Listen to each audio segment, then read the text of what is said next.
ذرا یاد کرو جب کہ کہا تھا لقمان نے اپنے بیٹے سے، اور وہ اسے واعظ کہہ رہے تھے، نصیحت کر رہے تھے. عام طور پر یہی خیال ہے کہ یہ انتقال کے وقت کی نصیحت اور وصیت تھی. اگر تو یہ کسی نبی کے امتی ہوتے تو اس کا بھی نام لیتے، اس کا بھی اتباع کرو، سنت کو مضبوطی سے پکڑو. جیسے شیخ عبد القادر جیلانی کی وصایا ہے جو انہوں نے اپنے بیٹے کو کی، شاہ ولی اللہ دہلوی کی وصایا ہے. کسی نبی کے امتی ہوتے تو یہ کہتے، نبی ہوتے تو جو کتاب اتنی ہوتی کہتے تمسک بالکتاب، دیکھنا مضبوطی سے پکڑے رکھنا کتاب. یا خذ الکتاب بقوہ وآتیناہ الحکم صبیہ، کتاب کو مضبوطی سے تھامو. اس کی کوئی یہاں تلقین نہیں ہے. اچھا، جزائے اعمال کے بارے میں تو کہا اعمال ضائع نہیں ہوں گے. انسانی اعمال نیکی کے ہوں بدی کے ہوں ان کا نتیجہ نکل کر رہے گا، لیکن یوم قیامہ، آخرت، وزن اعمال، جنت، دوزخ، جو امور صرف نبی کے ذریعے معلوم ہو سکتے ہیں ان میں سے کسی ایک کا بھی ذکر نہیں. لہذا نہ وہ کسی نبی کے امتی تھے نہ خود نبی تھے. صرف فطرت، عقل سلیم، فطرت سلیمہ کی روشنی میں جہاں تک انسان پہنچ سکتا ہے اس کو یہاں بیان کر دیا. اب نوٹ کیجئے ایک نقطہ، سورہ فاتحہ جو ہماری نماز کا جزو لازم ہے اس میں یہی بات آپ کو ملے گی. ایسا شخص ہے جو پڑھ رہا ہے الحمدللہ، وہ کہہ رہا ہے حمد الحمدللہ رب العالمین، کل شکر کل ثنا اللہ کے لیے ہے جو تمام جہانوں کا رب ہے، الرحمن الرحیم مالک یوم الدین، ایاک نعبد و ایاک نستعین. اب اہدنا الصراط المستقیم جو کہہ رہا ہے وہ کاہے کے لیے کہہ رہا ہے؟ یہ کس شخص کو ریپرزینٹ کیا جا رہا ہے؟ کون ہے یہ؟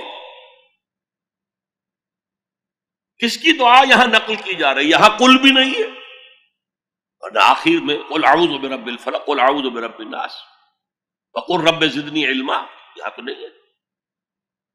اور یہ پورے قرآن مجید کی ام الکتاب، الفاتحہ، الشافیہ، الکافیہ، ام الکتاب.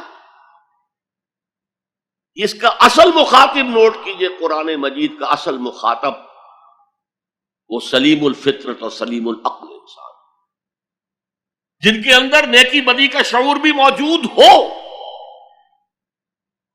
جو نیکی کی راہ پر چلنا چاہیں اور بدی سے بچنا چاہیں. وہ جو یہاں آیا پھر وہ اللہ سے عہد کر کے اللہ تیری ہی بندگی کریں گے، پرستش کریں گے، تیرا شکر کا حق یہی ہے کہ تیری بندگی کرے، تیرا ہر حکم مانے. البتہ یہ کام بہت مشکل ہے، زندگی کے ہر معاملے میں تیرا حکم ماننا آسان نہیں، لہذا تجھ ہی سے مدد چاہتے ہیں. ایاک نعبد و ایاک نستعین، جیسے کہ حضور ہر نماز کے بعد دعاؤں جو مانگتے تھے ان میں سے اللہم اعنی علی ذکرک و شکرک و حسن عبادتک، اے اللہ میری مدد فرما کہ میں تیرا ذکر کر سکوں، تیرا شکر ادا کر سکوں، کما حقک، جیسا کہ تیرا حق ہے، اور حسن عبادت کا حق ادا کر سکوں. اب وہ ہدایت جو مانگی جا رہی ہے وہ انفرادی بھی معاملات ایسے ہوتے ہیں کہ جن میں انسان گھبرا جاتا ہے کہ یہ نیکی ہے یا بدی ہے. حضور نے فرمایا الحلال بین الحرام بین وبینہما مشتبہات. یہ جو درمیان میں آدمی کھڑا ہو جاتا ہے ٹھٹک کر، اور پھر سب سے بڑھ کر نظام اجتماعی، اس تک عقل رہنمائی نہیں کر سکتی. عقل انسانی مجبور ہے کہ گھٹنے ٹیک کر اللہ سے دعا کرے اہدنا الصراط المستقیم. یہ تین ڈائمنشنز ہیں عورت اور مرد کے درمیان توازن، حقوق اور فرائض کا، سرمایہ اور محنت کے درمیان توازن، اور جو بھی حکام وقت ہوں اور عوام ان کے درمیان توازن، یہ انسان کے لیے ممکن نہیں. یہاں انسان مجبور محض ہے کہ ہاتھ جوڑ کر دعا کرے. اور دیکھیے اسی کا ثبوت کیا ہے جب اس اہدنا الصراط المستقیم کا جواب شروع ہوا ہے، یہ تو سوال تھا نا، سائل بن کر ہم نے کہا، اور اب سورہ بقرہ سے جواب شروع ہو رہا ہے۔ دیکھو یہ ہدایت کی کتاب ہم تمہیں دے رہے ہیں، الف لام میم ذالک الکتاب لا ریب فیہ ھدی للمتقین، یہ ہدایت ہے صرف ان کے لیے جو بچنا چاہتے ہیں، جسے کانٹ نے کہا ہے مورل لا ود ان۔ اس نے کہا کہ وجود ہستی کے دو دلیلیں ہیں سب سے بڑی، the starry heavens above and the moral law with in.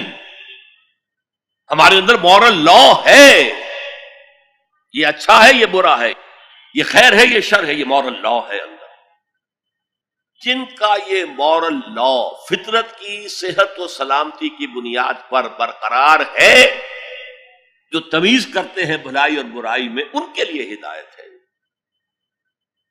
اولاً وہی آتے ہیں سلیم الفطرت لوگ، ابو بکر اور عثمان رضی اللہ تعالی عنہما، والذین اتبعوہم بإحسان، پھر کچھ لوگ ان کے پیچھے پیچھے بھی آتے ہیں۔ ایک نمونہ دیکھ لیا، کچھ لوگ بڑھ رہے ہیں، یہ دوسرے درجے کے لوگ ہیں۔ قرآن مجید میں درجہ بندی بیان کی گئی ہے، السابقون الاولون من المہاجرین والانصار والذین اتبعوہم بإحسان رضی اللہ عنہم ورضوا عنہ۔ تو یہ سابقون الاولون جو ہیں وہ سلیم الفطرت، وہ سلیم العقل انسان ہیں، جو ان چیزوں تک پہنچ چکے ہیں، البتہ ابھی یقین کی دولت جو ہے حاصل نہیں ہوئی، اور یہی نقشہ کھینچا گیا ہے حضور کا، وَوَجَدَكَ ضَالًّا فَهَدَىٰ۔ قول کا ترجمہ جو ہے گمراہ بھی کر دیا جاتا ہے، قول اسے بھی کہتے ہیں کہ کوئی شخص کسی کے عشق میں دیوانہ ہو جائے، اور ضال وہ بھی ہے جو ابھی حق کی تلاش میں سرگرداں ہے، تو جو غور و فکر غار حرا میں ہو رہا تھا، حدیث میں آتا ہے تحنسو یتحنسو فی، جا کر آپ وہاں عبادت کرتے تھے، تو وہ عبادت کیا تھی؟ کان صفت تعبدہ فی غار حرا التفکر والاعتبار، غار حرا میں آپ کی عبادت کی صفت کیا تھی؟